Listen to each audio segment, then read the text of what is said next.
അച്ഛനെ കഴിക്കാൻ വിളിയടാ. കഴിക്കാൻ വേടാ. എന്ത് വാടാ ഇത്? മര്യാദക്ക് കഴിക്കാൻ വിളിക്കേ. അച്ഛ മര്യാദക്ക് കഴിക്കാൻ വേടാ.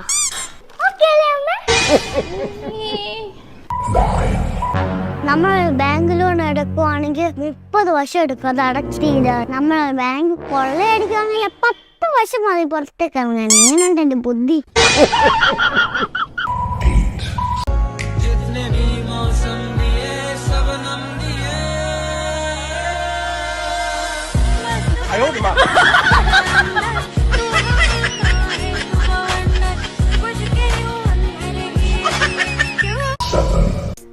വൈബൂട്ടാ, അച്ചാടെ 3 മുട്ടായി ഉണ്ട് ഇപ്പൊ.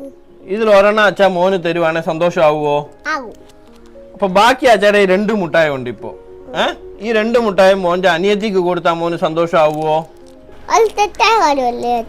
അതായത് മോനെ, ആദ്യം മോന്റെ 1 മുട്ടായി പോലും ഇല്ലായിരുന്നു. അപ്പൊ മോനൊരു മുട്ടായി കിട്ടി. അതെന്താണ്? സന്തോഷിക്കേണ്ട ഒരു കാര്യമാണ് അല്ലേ? അത് കഴിഞ്ഞപ്പോ അച്ഛാ 2 മുട്ടായി മോന്റെ അനിയത്തിക്ക് കൊടുക്കാൻ പോവാന്ന് അറിഞ്ഞപ്പോ മോന്റെ സന്തോഷം എവിടെ പോയി? മോന്റെ ആ സന്തോഷം അവിടുന്ന് നഷ്ടപ്പെട്ട് മോന് കുശുമ്പ് വന്നു. മനസ്സിലായോ? ജീവിതത്തിൽ എപ്പോഴും നമുക്ക് എന്ത് കിട്ടുന്നു എന്ന് ഓർത്ത് വേണം നമ്മൾ ജീവിക്കാൻ. അല്ലാതെ മറ്റുള്ളവന് എന്ത് കിട്ടി എന്ന് നമ്മൾ ചിന്തിക്കാൻ തുടങ്ങിയ നമ്മുടെ സന്തോഷം നമുക്ക് നഷ്ടപ്പെടും. മനസ്സിലായോ? ശരിയല്ലേ?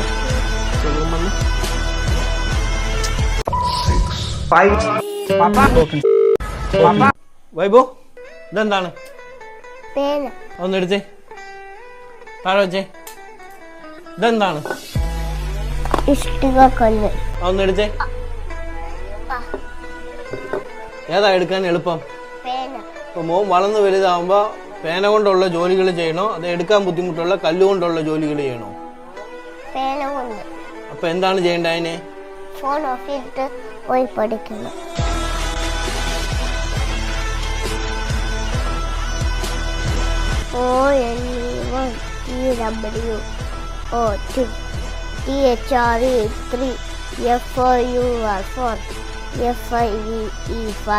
Very good. കൂട്ടിനകത്തൊരു കുഞ്ഞുണ്ടോ കാക്കേ? വീട്ടിൽ സ്വർണം വെച്ചിട്ട് എന്തിനാ നാട്ടിൽ ചേടി നടക്കും? കൂട്ടിനകത്തൊരു കുഞ്ഞുണ്ടോ കുഞ്ഞിനു തീറ്റ കൊടുക്കാഞ്ഞാൽ കുഞ്ഞു ജഗ്ലി നമ്പി കളിക്കൂ, സമ്മാനങ്ങൾ നേടും. കുഞ്ഞു കിടന്നു കരഞ്ഞിടും. മോനെ, മോൻ വളർന്ന് വലുതാവുമ്പോ നമ്മുടെ മതത്തിലും നമ്മുടെ ജാതിയിലും ഉള്ള പെൺപിള്ളാരെ തന്നെ കല്യാണം കഴിക്കണം കേട്ടോ. നമ്മുടെ ആചാരങ്ങൾ വിട്ട് കളിക്കല്ലോ ഒരിക്കലും. മനസ്സിലായോ മോളെ? നിന്നോടും കൂടെ പറയുന്നത് കേട്ടോ. എന്തോ മോനെ? അച്ഛനുമല്ല അപകടം വന്ന അച്ഛൻ ചോര ഇല്ലേ വേണ്ടി വന്ന നമ്മളുടെ ജാതിയിലുള്ള വെല്ലവരുടെ ചോര അച്ഛനും തന്നാ പോരെ. അയ്യോ, അപ്പൊ ജാതി മതം ഒന്നും നോക്കല്ലേ, കിട്ടുന്ന ചോര വാങ്ങിച്ച് അച്ഛന് കയറ്റിക്കോണം കേട്ടോ.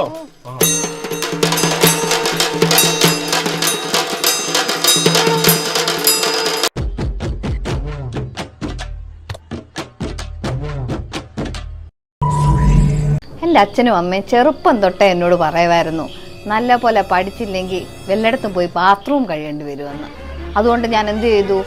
വാശിക്കങ്ങ് പഠിച്ചു, റാങ്കും മേടിച്ചു. നിങ്ങളോട് സംസാരിച്ച് സമയം പോയത് അറിഞ്ഞില്ല. ഞാൻ പോയി ബാത്റൂം കഴിയട്ടെ, അല്ലെ പുള്ളിക്കാരൻ വരുമ്പോഴത്തേനും അടുത്ത വഴക്കിനുള്ളതാവും. ടേബിളിൽ ആരാണ് ചായ കമഴ്ത്തിയത്? ഇത് മോന്റെ മാതൃഭാഷയിൽ പറയുവാണെങ്കിൽ എങ്ങനെ പറയും? അതെ.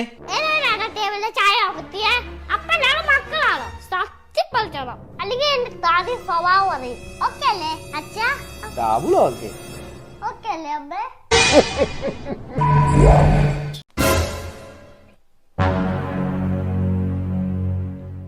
ചേട്ടാ, നിങ്ങൾക്ക് പ്രേമിച്ച് നടന്നപ്പോൾ ഉള്ള പോലെ ഒരു സ്നേഹം ഇപ്പം കല്യാണം കഴിഞ്ഞു കഴിഞ്ഞപ്പോ എന്നോട് ഇല്ലല്ലോ. ഉറപ്പാണോ?